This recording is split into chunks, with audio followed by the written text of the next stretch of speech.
Сотто утуп жана утулган тараптар бар. Чечим канчалык адилеттүү чыкпасын, утулган тарап көп учурда нааразы болуп, судьялардын үстүнөн даттанышкандары жок эмес. Биздин көйнөрүбүз бар. Бардык далилдердин болгонуна карабастан, кээ бир учурда сотко бир тараптуу айыптоо тагылышы мүмкүн. Нандыда бүкүмдө кудаган жигит Ар бири өзүнө жаккан өкүмдүн чыгышын каалайт. А бирок ар биринин оюндагысын териштирүүгө убакыт керек. Бул жакты күнөөкөр деп эсептейм. Азыркы учурда сот отурумдарына аудио, видео жаздыруу киргизилген.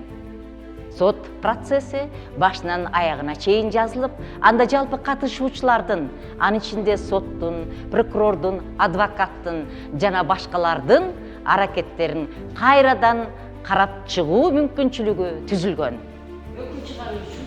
Бул тартипти жана сот процессинде жүрүм-турум маданиятын жакшыртат.